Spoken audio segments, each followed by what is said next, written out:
to purchase books from many of the famed experts featured right here on Truth Be Told. Okay, Eddie, what do these 4 things have in common? I'm ready. All right, here we go. Out-of-body experiences. Okay. Programming water. All right. Encoding human health. And the big one, energy work. Okay, I know the answer to this one because it's our first guest for the Psychic Cafe.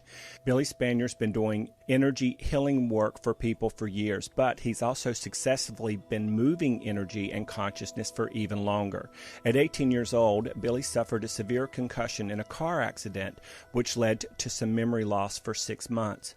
He had always been interested in ghost, spirituality, and metaphysics, but since the car accident, he had a violent push forward into doing his life's work as an energy healer. Ladies and gentlemen, please put your hands together and welcome Billy Spanier back to the Psychic Cafe exclusively here on Truth Be Told.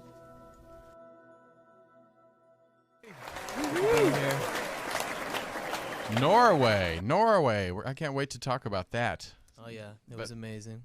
But welcome back. It's been a while. I think the last time it was Halloween. Mm-hmm. And so, yeah, it's been quite a while. Time goes fast. I know. And A lot has happened. Eddie, why are you looking confused? Oh, because I'm just realizing how long ago Halloween was Yeah. compared to now. Yeah. I know. We look so much younger. Months, yeah. Aging.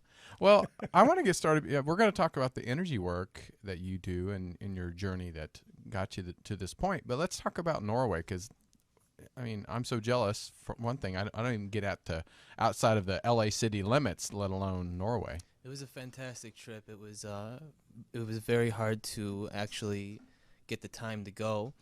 And so I've been talking to somebody in Norway for a few years. His name is Bengt. And it became very apparent early on that he was a very gifted energy worker and psychic and whatever classification you want to give him. He was just very gifted.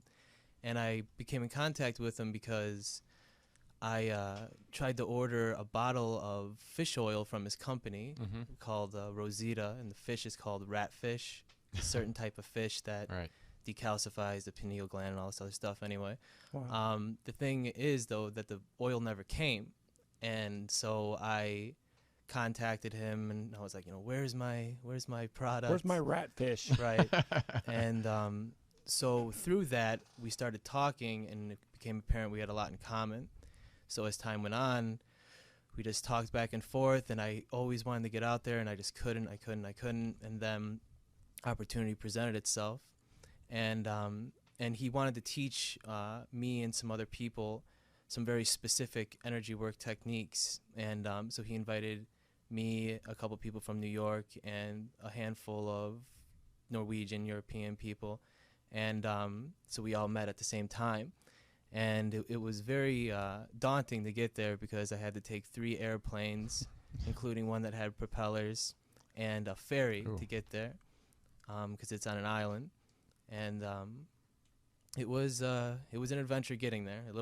I was actually a little bit stressed out. But when I got there and I met everybody, it was just everybody was there for a common purpose to learn. And that's what we did. So for about 9 or 10 days, we did some lecture, some energy work techniques, like sometimes all the way to midnight. Right. Wow. With a lot of meditations and stuff like that. And so here we always, you do different energy work techniques, or you meditate and stuff like that. Then you go out into the world and you have to deal. There, you stay high buzzing. So you don't need much sleep. The whole time we're drinking really highly charged water. That was pretty much all we drank was highly charged water. And so things would happen. Your perception wouldn't really go away. You would see things orbs and stuff floating around, and it would just stay like that. And then at one point when he was lecturing, I was seeing this orb above his head opening and closing, and I asked him what that was, and he said, he was like, well, that's when I tap in. And I was like, oh, well, I've never seen that before. And yeah, and so we would do these exercises, and then we get breaks. And one of the breaks I went out into, there was a Viking cemetery within walking distance of where they lived. That would be cool. It was really cool. And the second time I went, I went with this woman named Gail, and I was walking over a specific point in the cemetery, and as I'm walking, I take one step and my whole body starts buzzing, and I take another step and it goes away. So it's like then I just take the step back again, it starts buzzing again. It's like, oh, I'm standing on something. So I call her over, and we just stand there and just enjoyed the energy for about 15 minutes. Had no idea what it was, or maybe it was more like 10 minutes. And later I went back to the house and I asked Banked what it was. He goes, oh, it's like you were standing on silver deposits in the ground. Oh, really? Yeah. Wow. So it was just something that simple. That's how high like we were buzzing when we were there. And you were that tuned in. Right. And for new people that are learning about terms like energy work and orbs and that sort of thing for the first time, in it as simply as you can, describe what energy work is from your perspective. It's That's like trying to push the universe through a thimble, I know. Right. Energy work is the ability to have some sort of connection with, as Banked would put it, all that is, and everything that's around you, like at your disposal, everything that's in the air, all the charge from all the atoms in the air, stuff like that. I would originally classify it as being able to move energy and heal people and remove blockages and replace with, the opposite. And that's how I would originally classify it, but it's gotten a lot more complicated since then. But it's a complicated animal. It is. And I've had lots of healing sessions with Billy, and sometimes it's a very subtle energy, the way the energy comes into the room for me, and then sometimes it's like ridiculously off the charts and you're like buzzing like you described. And sometimes, because I'm clairvoyant and clairaudient, I see crazy things. And I was the first few times when I didn't know you very well, I was like, how am I going to tell him and I'm not going to say what it was, these certain types of beings up here outside of my room looking over the roof into my room. Why are they doing that? He's like, oh, because I did not give them permission to come into the room. I remember that day. And I was like, what? And they didn't. They never came into the room. They stayed outside and they looked over. They were simply observing. And so for me, what I see when you're doing some energy work is often multidimensional beings, and high beings, saints, archangels, Christ consciousness, and sometimes, no, I'm not even joking. This is me. Little fairies, gnomes, pans, little sprightly energy, and then there's all kinds of stuff. I know where Lord of the Rings comes from now. I know where all of these beings and a lot of the science fiction books come in, that are these little beings that come on every single kind of level, because I've seen them doing healing sessions with him and other places too. But it's all that isn't limited to any one specific thing or a little cloister of things like we do on the earth plane. All that is all that is. Yeah, it's very important to be present at all times and be prepared. Well, not prepared, be willing for anything to happen. And if you're talking about during a session? During a session, okay. And in life, if you're willing for anything to happen, then you're open to anything. So you have access to a bigger pool. And so it's very important not to limit and like place limitations on what you use, what you believe in, stuff like that. Being from a small town in Kansas and coming to a big city like Los Angeles, there's a whole different type of energy. So how does one be open to that, living in a huge city filled with positive and negative energy all around you? How does one stay that focused? That sounds like a lot of meditation to me. Going from Norway to here, I mean, it was like walking through a plate glass window. You're hit with it all. The way I messaged Banked about it because he was reminding me of something that I learned there and I couldn't remember, was out here we're kind of in the field, and so it's very important to have practices and to keep you present, because we have to deal with all the stuff out here, including the traffic. Well, God, I don't care how centered I am. A line of Priuses not knowing how the F they're driving will set me off. It's like a bomb. It's funny how driving turns you into a completely different person. It is. Me specifically? No. Oh. People in I general. mean, really, It drives me crazy. energetically, wonder why that does change you so much. I think it to where like a road rage, where normally you would not do something like that. I wonder why that energy. Yeah, normally you wouldn't do it to that degree because there's a certain level of anonymity people have in their car, or they think. Right. It's like when you're rude to somebody on the phone, you think you'll never see them or talk to them again, or you bully somebody online. For me, there's a little level of that. But the other thing mine comes from personally is I can't stand jerks and unfairness and people who are rude and nasty to other people, who are in the wrong lane purposefully, and they're holding up the line of 30 cars over here, and then they jump in front of everybody. That will should not exist. I'll tell you. It's unfairness, but it's shining a spotlight on some BS thing going on inside of me. Fix me, Billy. To be very specific for around here, that would be Laurel Canyon Road that you just described. Which I was on 4 times today. Yeah. Thank you very much, my friend the healer. 4 times. Sorry. Yeah.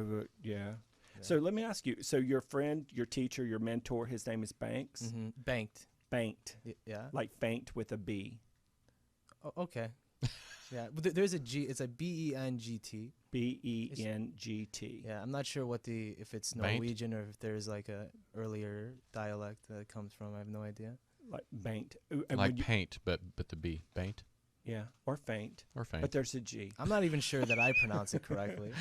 Is he listening? He's listening. Okay. A lot of times you say something wrong over and over again, and they don't correct you, and then you just. But you know why sometimes some people don't, because it's about the person who's saying it. So it's coming from a respectful, appreciative place, whether you're saying it right or not. So the energy is there, and it's loving. It's loving, good energy. And you said you did a bunch of master courses while you were in Norway. And that his wife is a channel? Is that what you said? Is it a trance channel or conscious channel or a combination? I'm not sure I know the difference. Explain it. The way that it works for her, and this isn't an absolute, it's just how it works for her, is that an energy, like it's like a packet of information. If I even understand this 100% correctly, I think I do. But a packet of information comes from elsewhere. And it drops into her energy field. Now, if she doesn't acknowledge it, it'll like make her sweat, and it makes her like little, I don't know, giddy, I guess. I can't speak for her, but and I guess it rotates until she like picks up the phone, and then when she does, then the information comes through her and she says it, and it was very interesting. I've never heard it described like that before. Conscious channels. Like when I do readings, sometimes it's conscious channeling or classes, meaning I keep my eyes open. I don't let any non-physical thing jump into me. And trance channels often will close their eyes, leave their body, and let another entity.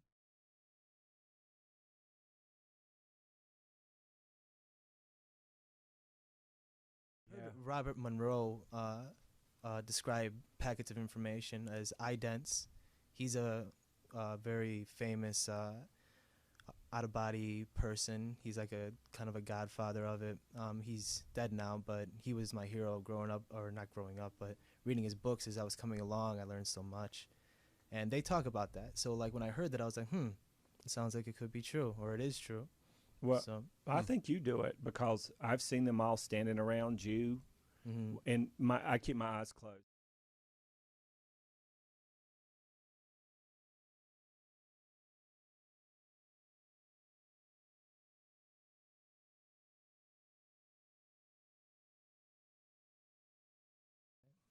On Laurel Canyon.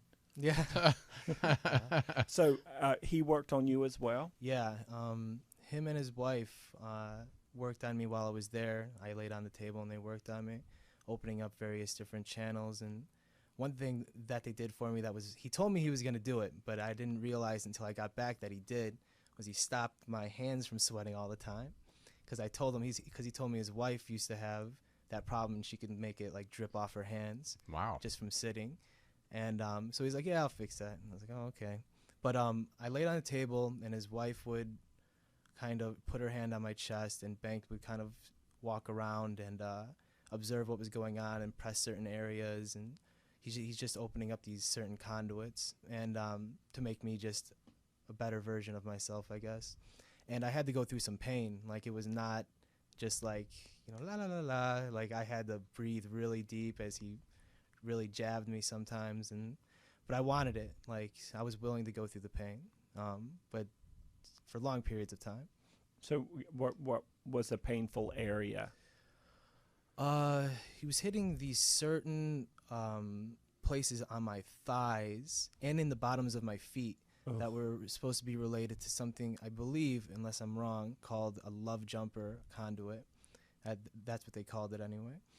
And yeah, so, and then at one point the next day, after they worked on me for about an hour and 15 minutes, hour and a half or something, he's lecturing, and he just stops what he's saying. Oh no, he didn't stop. He kept talking, but he walked over to me.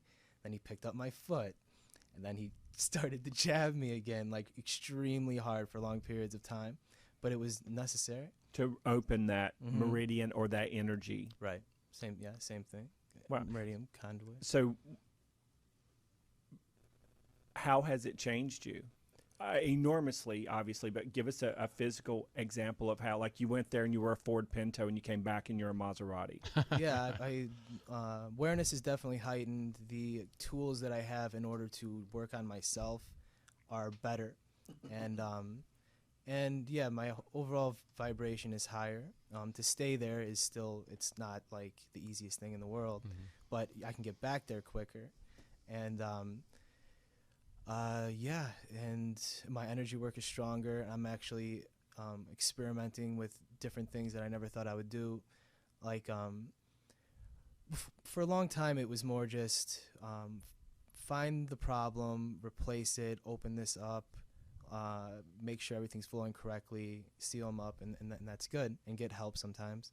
But now I'm kind of experimenting a little bit with, it was something that we talked about there, with actually changing the consciousness of the problem, like from whatever the problem is. Let's say, for a dramatic example, it's a tumor, but you just change the consciousness to maybe tumor is a bad example, but you change the consciousness in order for that just to switch to something else, and then it goes away, it stays there and acts as something else. Like, you just change it from negative to positive, even though that's duality, but you're just changing it instead of removing it. So if the tumor is there, as an example, let's say the tumor's in the body, and you're going to change the consciousness of the tumor. Let's say the tumor is there because this person has a belief that they're not lovable. Sure. And let's say that the tumor manifested as a result of that. Is that similar? Yeah. But you change the consciousness of it, as in all of a sudden it becomes something useful for someone else or them, or it goes away, it stays in and embeds. It's an experimentation. It's new. I'm still using my old techniques because they're natural and they work. There's no really like overthinking, but it's experimental. So when you were just speaking, you said, and then I do this and I do this and I ask for help. So explain to the audience what the help is. Sometimes, more often than not, I ask for help from surrounding helpers.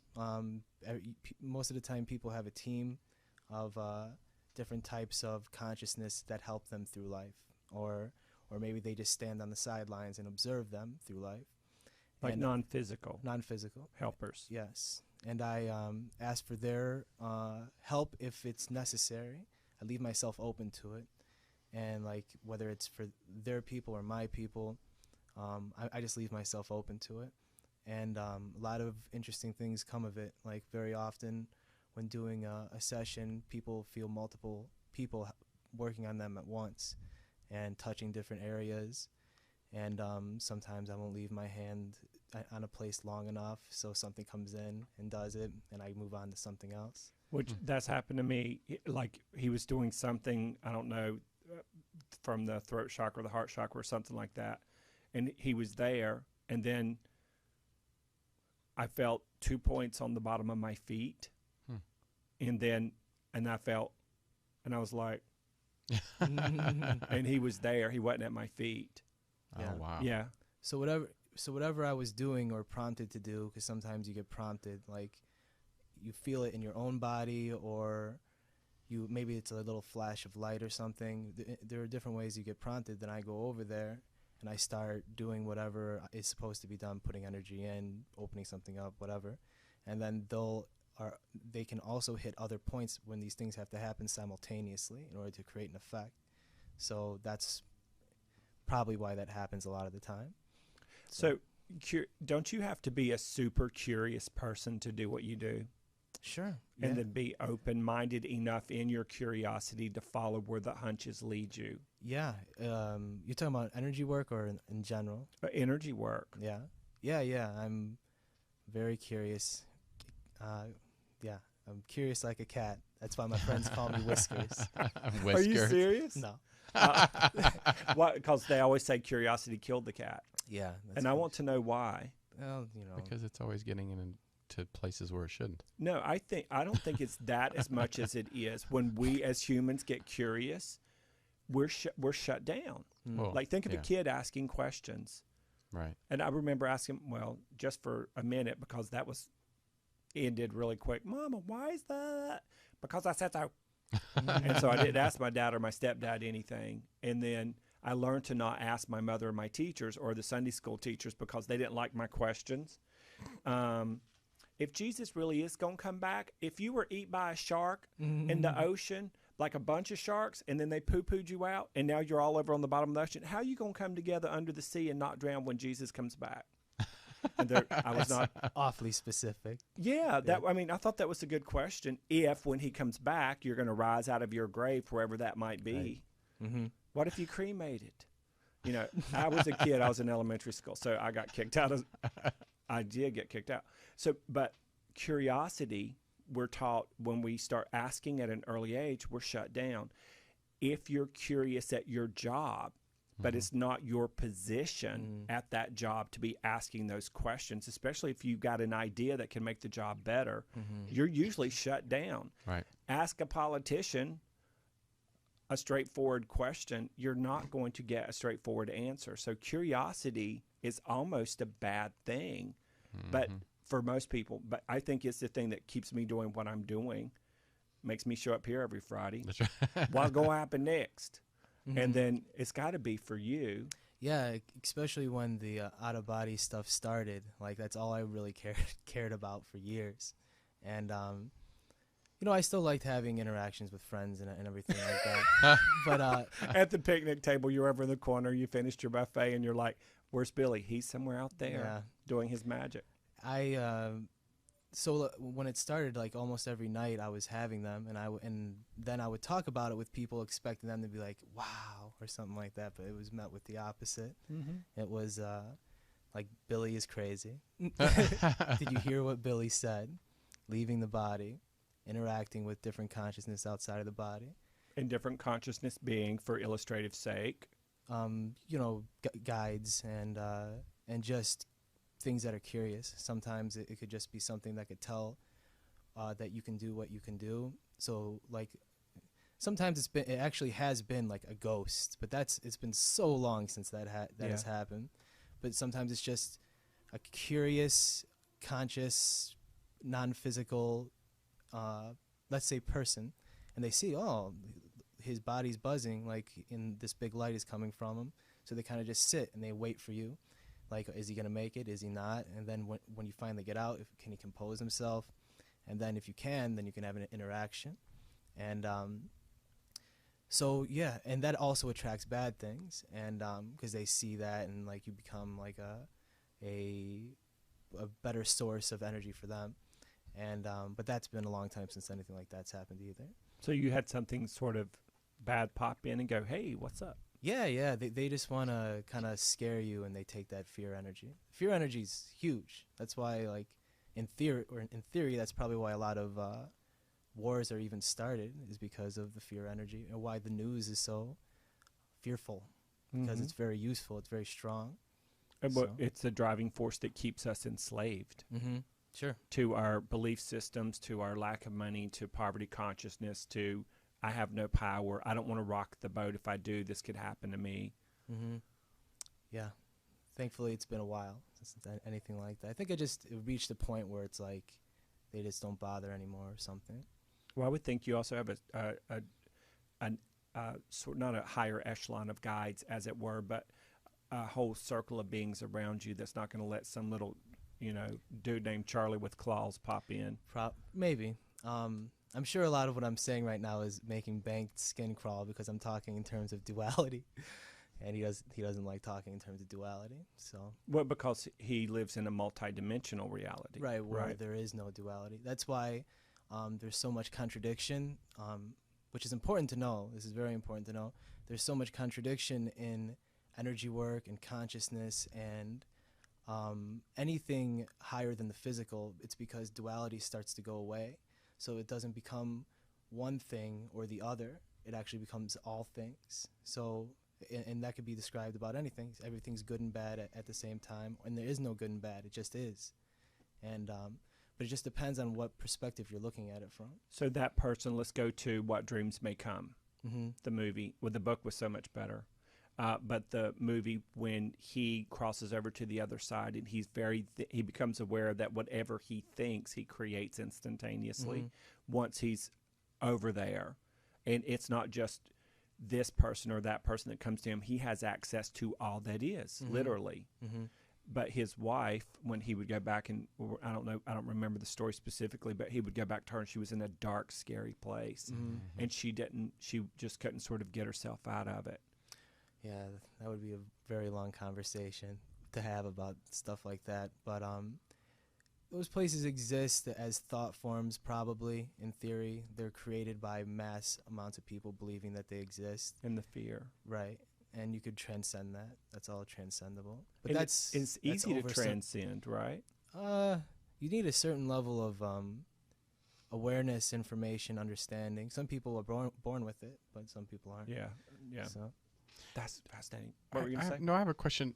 You know how they say people use, 3 to 10% of their mind?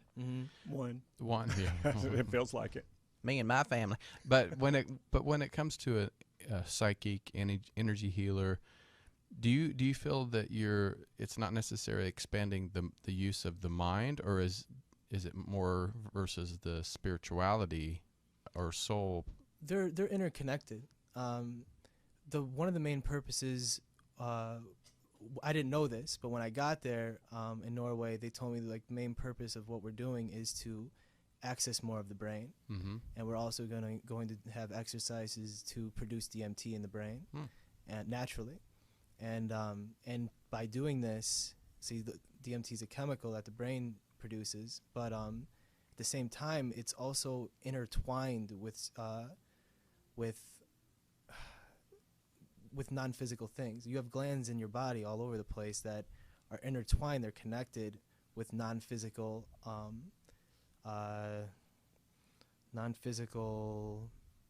just reality achievements. You need them in order to do things that are non-physical, physical tools for non-physical things. This is part of the physical human body. Obviously, these glands and everything that you can use to create a non-physical perception can also be transcended. You only needs to be used up into a certain level of understanding. If I understand it correctly, that's what it seems to be. That's fascinating. Because I think when Eddie's talking about curiosity, I think curiosity also could expand your mind in a lot of ways too. Because when you're so closed-minded and satisfied with everybody's answers of just believe what I say, I think that's part of it. You're expanding, the minds of the. What is this? If you just hand it over to Jacob. Oh, I'm getting to that age where I'm like, I have to like I said, I don't think my arm's long enough. For what? When we have a new producer, Jacob just walking out there. Yeah. But do you feel like when you had your accident, do you feel like you expanded your mind instantly once the concussion really, I don't know, did it open up a different part of your mind, or what do you think happened? Probably, yeah. It cracked something open that probably would take a lot longer to crack if it didn't happen. Right. And to my understanding, it also, I also kind of used it as giving myself like a choice type of thing, because I was going so far off the path that I was supposed to be on, that like, okay, you could start over if you want. And I actually, and I've talked about this quite a bit, I actually was pretty angry. A lot of times when you leave your body, you have a much better understanding of the universe. You just understand things, and with that, kind of you lose a little bit of extreme emotion. But I was very angry, and I was kind of screaming and all this other stuff, and then I ended up going back. So, and those memories didn't come back till way later. Really? Yeah. That's fascinating. If you're just tuning in, you're listening to UBN Radio Channel 1. It's on air with Tony Sweet's show, Truth Be Told. And today we're doing a segment called The Psychic Cafe. I'm Tony Sweet. I'm Eddie Connor, and we're here with Billy Spanier. He's an energy healer. And I want to ask you, when you had those moments where you were going out of your body like that, lots of out-of-body experiences, probably thousands of them even, and you were coming back from out there where everything is blissful and amazing and wonderful, and you have an understanding of non-physical, and then you come back into your body, you're kind of like, F everything. Well, was that kind of it? And most of the time you're just in awe, and sometimes you're just you're in awe, you're dumbfounded, you're hyperventilating, or you're just really happy, you're thinking. You kind of, from my point of view, from the moment you come back, that's the most that you're going to be like the out-of-body version of yourself. And so you actually feel pretty good most of the time. And then as time goes on, it starts to dissipate. So does the memories. That's why it's very important to write things down right away, because they go away quickly. I love that you're saying that, because we talk about this on the show a lot about kids. I can remember being a kid and seeing angels and ghosts and dead people and just knowing things. And even though I grew up in a volatile household, holds, plural, more than one, it ended up that I would keep seeing these things, and everybody around me was freaking out. They'll talk about it to this day. Where's Eddie? He's in the corner talking to something. I don't know what, but he seems to be enjoying himself. That's funny. Are there pedophiles in spirit? I don't know. I'm sure there are, probably. Would have to ask Banked. Yeah. So I wanted to ask you about programming water, encoding human health, and we're asking about energy work now and out-of-body experiences. But I want to jump backwards one more time. Getting knocked in the head, simply stated, opened you up and put you back on the path you were destined to go down. Yeah, but it was going to be rocky, extremely rocky, and I understood that. Like, out of body, I understand. It's like, oh yeah, of course, I wanted that. I come back, I'm like, I think I understand it. It was really rocky, and so back on the path, but there was going to be some humongous changes that had to happen, and one of those was eventually coming out to LA, and the other one is going to be probably another move, and for a period of time. International? Yeah. I'm so psychic. And so it's been quite a change ever since that happened. Like, you would not recognize me. Wow. Do you recognize you? Yeah, I recognize myself. Where do you see yourself 6 months from now? Where do you see yourself 1 year from now in this work? Well, hopefully 6 months from now, I understand through experience, not through theory, the how to change the consciousness of something fully. I mean, you could argue that I already know, but I cannot consciously just do it. I'm just experimenting, and it's working. Yeah. But like, I am not confident enough to say that like I'm like a master at it or anything like that. So it's like knowing how to drive the car, but not knowing exactly how every part of the engine works to make the car go. Yeah, sure. You're interested in sort of seeing what the plugs will do if you pop it off. Oh yeah, I like working on cars. Yeah. At least my car. Yeah. Yeah. See, but that's a great analogy, I think. So you already know how to get the car revved up, but you want to get in there and really get to the core of some of it and direct it even more deliberately. Sure, because there's a lot of understanding that through that information of knowing how to do that or knowing how things tick that you can apply to other things. Curiosity. Right. Whiskers. That's what I'm saying. So tell us about the programming water, because you said when you were in Norway, one of the things you were doing was you were I almost said hyped up on programmed water, but it's a more pure environment where you were. By the way, the pizza looked great.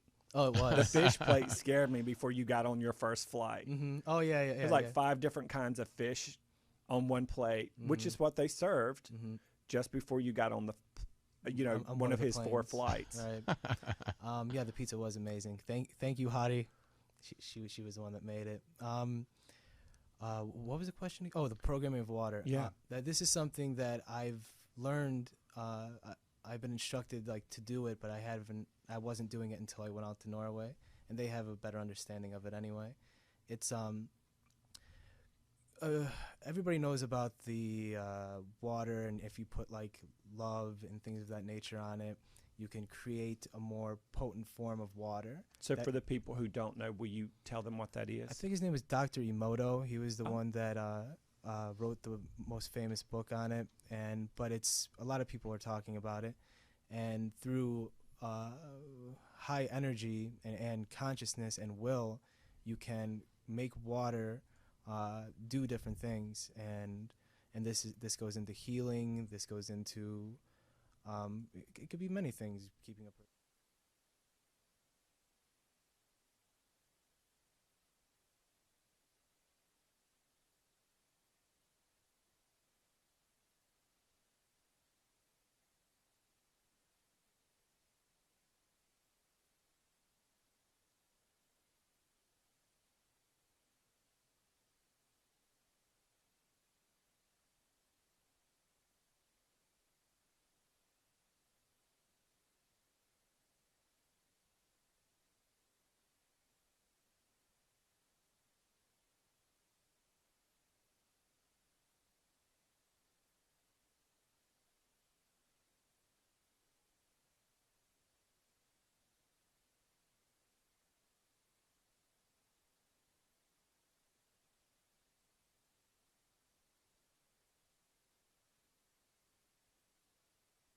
Saw recently where they were taking regular plants and they were asking the question, do plants have consciousness?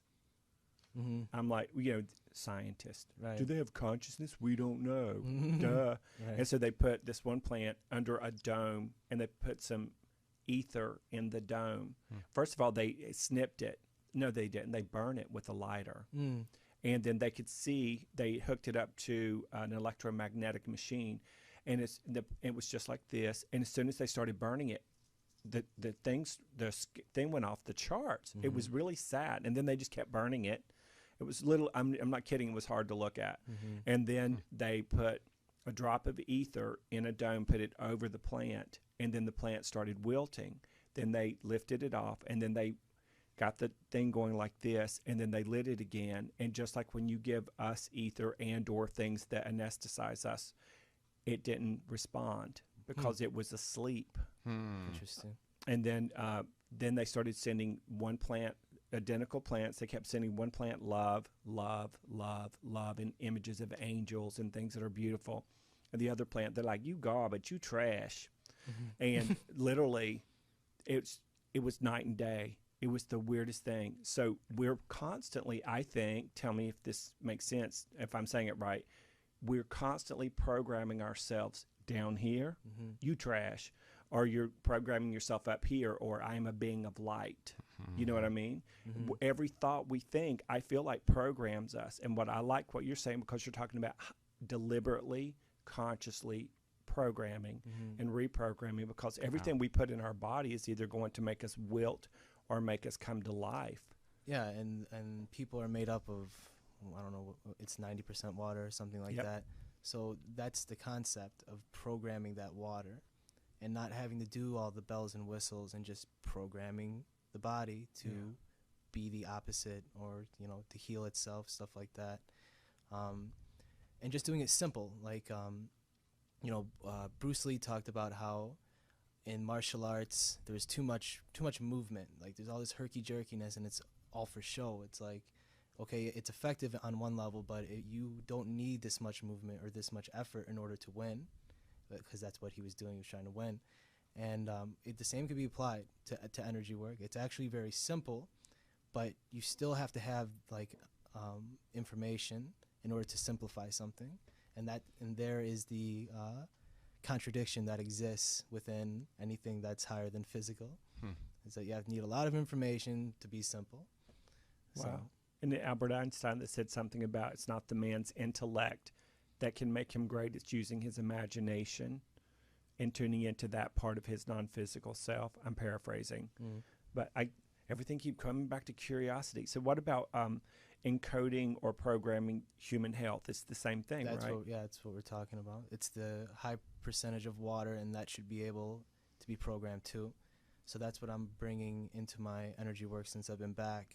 And it's working, and I just I'm not going to abandon anything I was doing before. I'm just keeping myself open, but I'm kind of consciously making that a part of it now. So how has your intuition spiked since you've been doing your energy work on this level? Oh, it's the further you go, intuition can also come before you do something. If you make a conscious choice to, I'm going to meditate for 6 months, but I'll start in a month, and that's how I'm going to raise my intuition. If you make that choice, it automatically happens. And it starts happening before you do anything, because, there is no time, and all these things are overlaying on each other, and reality is overlaying on each other. So, when I make a conscious decision to learn something, my intuition starts to go up, and then when I learn it, of course, it goes up a lot faster. But I guess I just leave myself open, and I didn't know it was going to happen before I went to Norway, and it started happening probably a month and a half prior. I was like, wow, this is a higher frequency. And then as it got closer and closer, my intuition got a lot better, and I was just on. And then I went there, and then I got more on. I like the way you say that, because we're destined as human consciousness to be aware of our non-physical aspects. Sometimes not more than our physical aspects, but in perfect harmony with it. And I think the more we are here on the earth plane and we're screaming at people on Laurel Canyon, then the further away from it we take ourselves. I don't think it goes away from us. I think we pull ourselves back from it. And when I hear you say on, it just feels like you're summoning that pure positive energy, as it were. Yeah.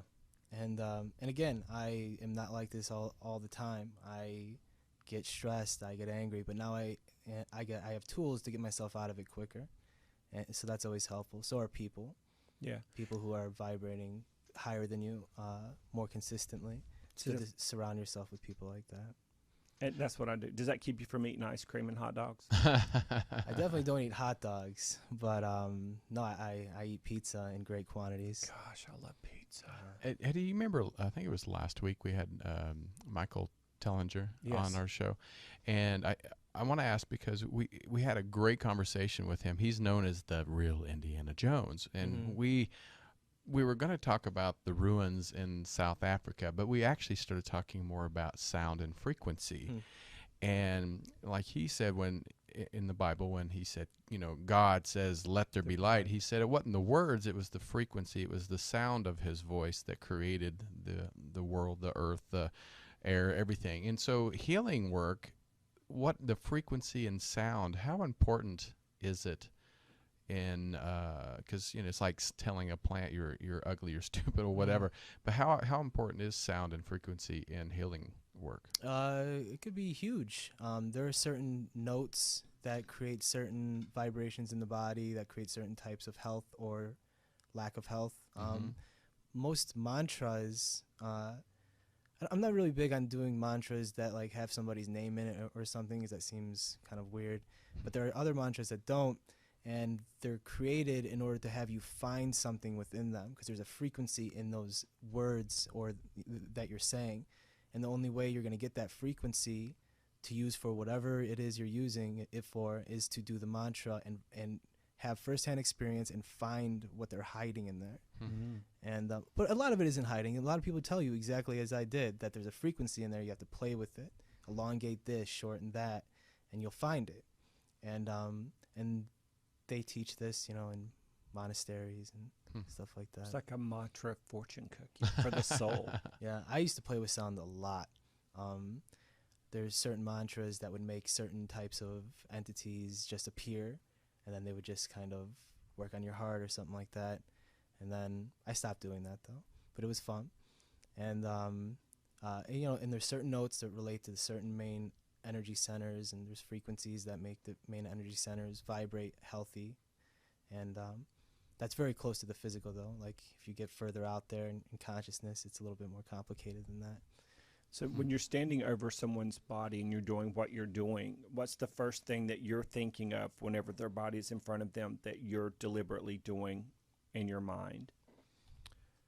What am I deliberately doing? Meaning like whenever I'm on the table or whatnot and you're doing your energy work, my job is to get into a relaxed place. Mm-hmm.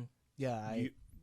What are you doing in your head? I do certain types of certain meditations involving breathing in and out and connecting the fingers and clearing out my pathways. And then it would take a little while to explain it. And then I do other types of breathing where I breathe in and I breathe down. This is relatively new. I breathe down past my navel, back up to my throat, and meanwhile, I'm connecting my breath with my hands. And then add something further, and so I'm feeling my hands pulse with my breath. And then if you could add something even further into that, and it's friction in the throat, and the larynx, or let's say the larynx is one of those energetic glands, and you could use it to intensify even what I'm talking about, or intensify opening up different things in your body. But I'm talking about connecting it with the hands so that I'm free flowing and projecting out easier.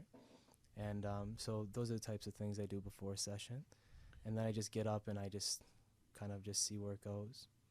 Yeah, and you're literally just, no pun intended, going with the flow, literally. What's the biggest misconception about being a healer that people, see, this is why I don't tell people what I do.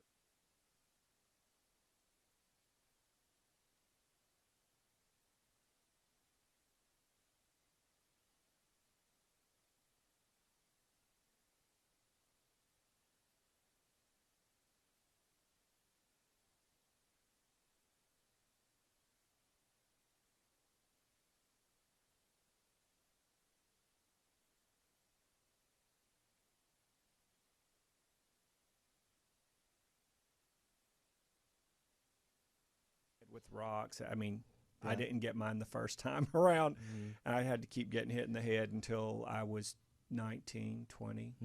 That was my last car wreck. Oh, wow. I'm happy I had such a big head. Otherwise, I may not have survived. It had to be thick. Yeah, I knew that, so I chose the right parents. Okay, it's going to be a thick head. You're going to make it. It all makes a difference. So how can people find you? Well, I have the website. That's mobilelahealer.com. I made that myself. And it's very clever, by the way. Thank you. All the little chakras in the anime. Yeah. And that's the website. It gives some explanation, and then I have the various social media things like.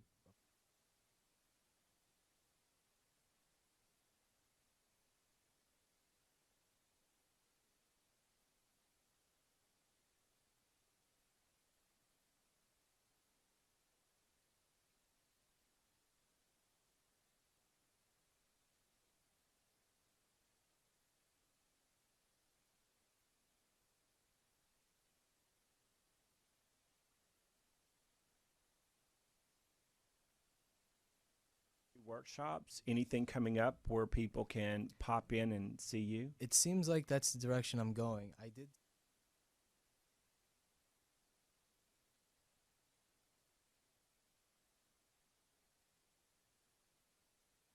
teach what I learned in Norway along with other things. I mean, I know a lot of stuff. Yeah. And all of it is geared towards really just using more of the brain and like opening up the brain so you can open up other things and use a higher percentage of the brain. I mean, that's really what this stuff is. So how will my session be different now that you're back from Norway versus how it felt to me before you left? I don't know. I don't have any expectation on it. Wow.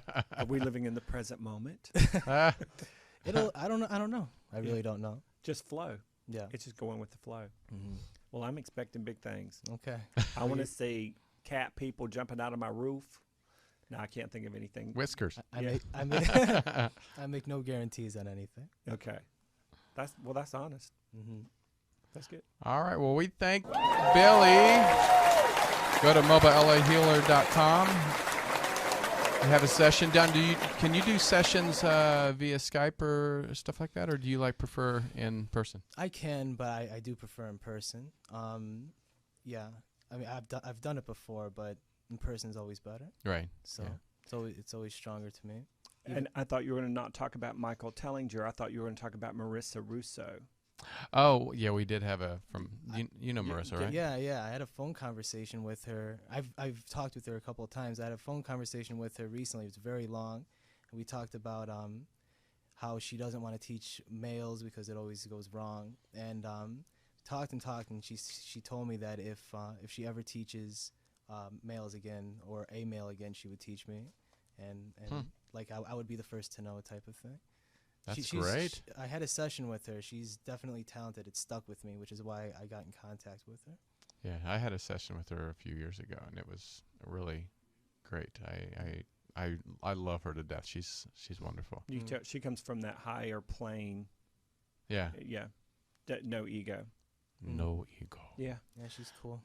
All right. Well, we're going to take a quick break. When we come back, Eddie, who do we have? We have Lainey Grace and we have Jennifer Phillips, both psychic mediums. Hello. Hello. All right. Don't go anywhere. Truth Be Told with Tony and Eddie right here on Universal Broadcasting.